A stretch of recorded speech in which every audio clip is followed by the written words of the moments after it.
Hi යාළුවනේ කොහොමද? අද මම ඔයාලට තවත් රස රෙසිපි එකක් අරන් ආවා. ඒ තමයි ෆ්‍රෙන්ච් කෑමක් වෙන පොටැටෝ පයි හදන්නේ කොහොමද කියලා.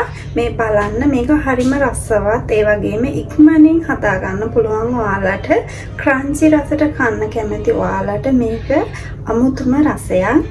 අපි බලමු කොහොමද හදන්නේ කියලා. ඔයාලා තාමත් මගේ channel එක subscribe කරලා නැත්නම් subscribe කරන්න අමතක කරන්නත් එපා.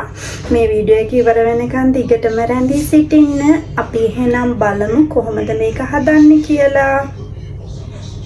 අපිට මේ සඳහා අවශ්‍ය වෙනවා තුනියට පෙති කපාගත්ත අල ග්‍රෑම් 500ක්, ඒ වගේම සුදු ලුණු ගෙඩි 2ක්, කොත්තමල්ලි කොළ සල්පයක්, ඒ වගේම වයිපින් ක්‍රීම් මිලිලීටර් 200ක්, ක්‍රීම් චීස් ස්වල්පයක්, එතකොට තෙල් මේස හැඳි 2ක්, පාන් පිටි මේස හැඳි 2ක්, කිරි මිලිලීටර් 100ක්, ඒත් එක්කම පප්පැශ්රි 2ක් ඕන වෙනවා.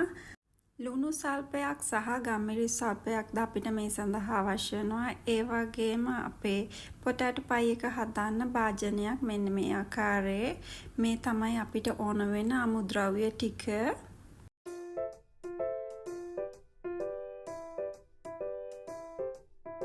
මුලින්ම අපි බටර් සල්පයක් සෝස් පෑන් එකට දමා එය රත් කරගනිමු.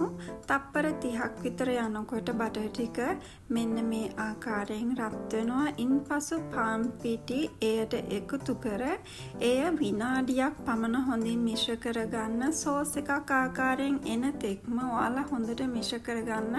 කැට ගහන්න දෙන්න එපා. ඊළඟට අපි මේ සඳහා කිරි මිශ්‍රණය අපේ එකතු කරගමු. මෙන්න මේ විදියට කිරි මිශ්‍රණය එකතු කරගෙන හොඳින් මිශ්‍ර කරගන්න. මිශ්‍ර කරන එක නවත්තන්න එපා. අපි ඊළඟට වයිපින් ක්‍රීම් ටිකත් මේ සඳහා එකතු කරගෙන හොඳින් මෙන්න මේ ආකාරයෙන් විනාඩි 2ක් පමණ හොඳින් මිශ්‍ර කරගමු. ඉන්පසු අපි කපා ගන්නා ලද සුදු ලුණු ස්වල්පය මේට එකතු කරලා ගම්මිරි සහ ලුණු ස්වල්පයක් මේට එකතු කරගන්න. ඉන්පසු ඒ සියල්ල හොඳින් මෙන්න මේ ආකාරයෙන් අපි මිශ්‍ර කරගමු.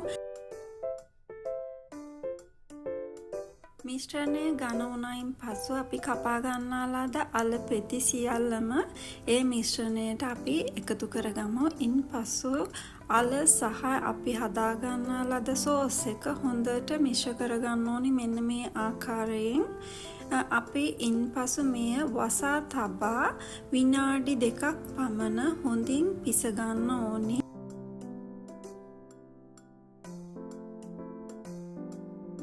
ඊළඟට අපි අවන් එකට දාන භාජනයගෙන එය මත තෙල් හොඳින් මෙන්න මේ ආකාරයෙන් තවරා ගනිමු.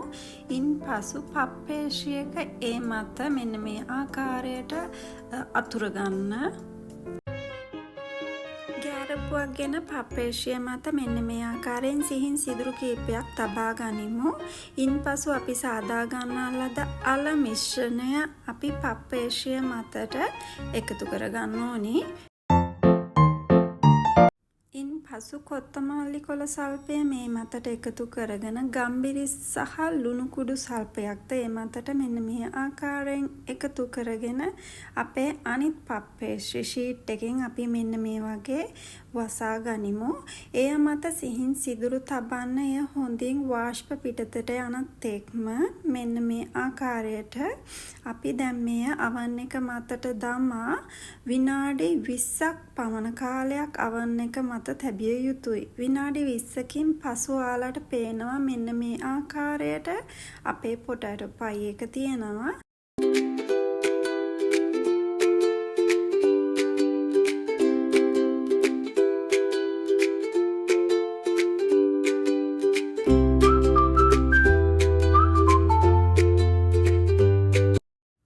කපලා බලමු ඇතුළ කොහොමද කියලා.